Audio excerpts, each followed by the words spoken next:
সুজির রসগোল্লাগুলো ঠিক এরকমই হয়েছে, আর এগুলো ঠান্ডা হয়ে গেছে। এবার এগুলো পরিবেশন করা যেতে পারে। এবার দেখে নিন আমি রেসিপিটা কিভাবে বানাই। নমস্কার বন্ধুরা, সুজির রসগোল্লা বানানোর জন্য প্রথমে আমি একটা বাটিতে 1 বাটি সুজি নিয়ে নিয়েছি। এবার সুজিটা কড়ার মধ্যে দিয়ে আমি এটাকে 4 থেকে 5 মিনিট মিডিয়াম ফ্লেমে ভেজে নেব। বেশ কিছু সময় ধরে আমি এটা নাড়িয়ে নিয়েছি। এইভাবে ক্রমাগত নেড়ে নেড়ে সুজিটা ভেজে নিতে হবে। সুজির যেন কোনো রঙের পরিবর্তন না হয়, এর মধ্যে যেন কোনো কাঁচা গন্ধ না থাকে সুজির, সেরকম করেই ভেজে নিতে হবে। এবার এর মধ্যে দিয়ে দেব ওই একই বাটির 3 বাটি চাল দেওয়া গরুর দুধ। দুধটা দেওয়ার সময় গ্যাসের ফ্লেমটা একদমই স্লো করে দিতে হবে। 2 বাটি দিয়ে দিলাম, আর লক্ষ্য রাখতে হবে যেন সুজিটা দলা পাকিয়ে না যায়। আরও 1 বাটি দুধ আমি দিয়ে দিলাম। এবার সুজিটা ভালোভাবে নেড়ে আমি জাল করে নেব। বেশ কিছু সময় হয়ে গেছে, আর সুজিটা গরম দুধের মধ্যে ফুলেও উঠেছে। এবার আমি এর মধ্যে দিয়ে দেব একই বাটির 1 বাটি চিনি। আবারও এটা ভালোভাবে মিশিয়ে নেব। গ্যাসের ফ্লেমটা এই সময়ে মিডিয়াম করে রাখতে হবে। এবার এর মধ্যে দিয়ে দিচ্ছি অল্প একটু লবণ। যারা সুজির মধ্যে লবণ খেতে পছন্দ করেন না, তারা লবণটা নাও দিতে পারেন, তবে দিলে একটু ভালো হয়। বেশ কিছু সময় ধরে এটা আমি একটা ডোয়ে পরিণত করে নিয়েছি, এটাকে নেড়ে নেড়ে।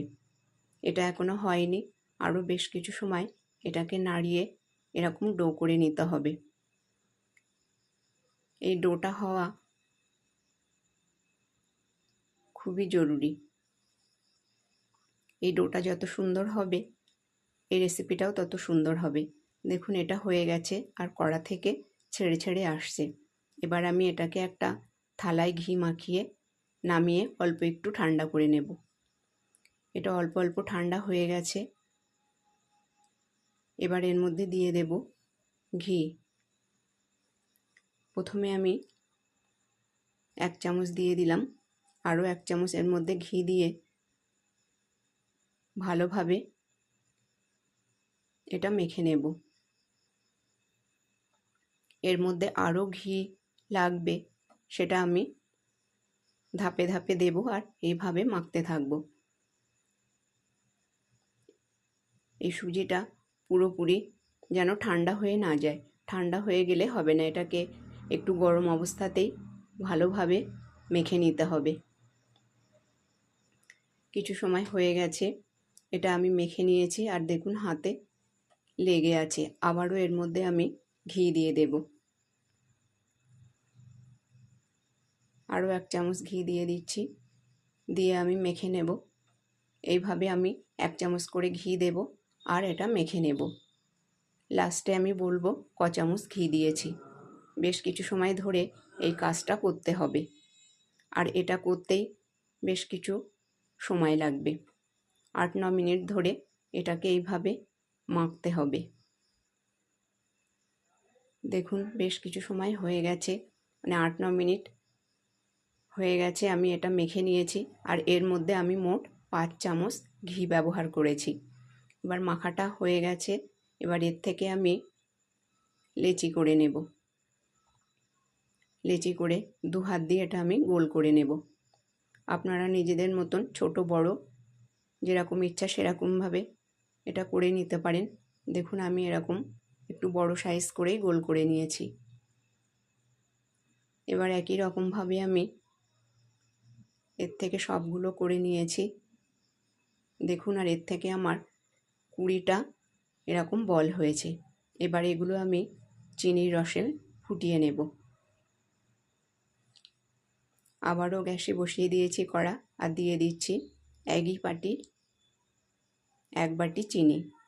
যে বাটি মেপে আমি সুজি দিয়েছিলাম সেই বাটি 1 বাটি চিনি দিয়ে দিলাম, আর দিয়ে দিলাম 2 বাটি জল। আরও 1 বাটি জল দেব। জল দেওয়ার সময় বাটিটা একটু খালি খালি থেকে গেছে, তাই জন্য আরও একটু জল আমি দিয়ে দেব। তার আগে এটা একটু নেড়ে দেব যাতে নিচে জমে না যায়, চিনিটা যাতে জমে না যায়, সেই জন্য এটাকে নেড়ে যে 3 বাটি পুরো করে আমি জলের মধ্যে দিয়ে দিয়েছি। এবার এর মধ্যে দিয়ে দিচ্ছি ফাটানো এলাচ। এবার এলাচটা দিয়ে এইভাবে 4-5 মিনিট আমি এটাকে নেড়ে নেড়ে ফুটিয়ে নেব। রসটা খুব বেশি ঘন করব না, একটা পাতলা রস হবে।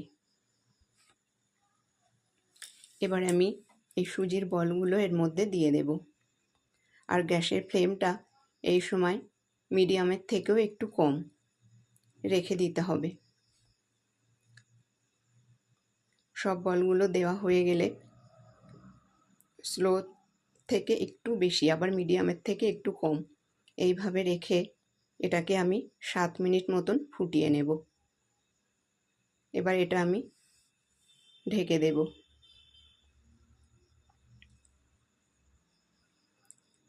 ফিরে এলাম 7 মিনিট পর। এবার দেখে নেব। দেখুন এগুলো কি সুন্দর ফুলে উঠেছে। সুজির রসগোল্লাটা আমার তৈরি হয়ে গেছে। এবার আমি গ্যাসের ফ্লেমটা বন্ধ করে এটা নামিয়ে একটু ঠান্ডা করে নেব, তারপর পরিবেশন করব। দেখুন এখানে প্লেটে বেশ কিছু রসগোল্লা উঠিয়ে নিয়েছি। এবার উপর থেকে একটু রস দিয়ে দিচ্ছি। বন্ধুরা, ভিডিওটা যদি ভালো লেগে থাকে তাহলে লাইক, শেয়ার আর এই ছোট্ট চ্যানেলটাকে সাবস্ক্রাইব করবার অনুরোধ রইল। ধন্যবাদ।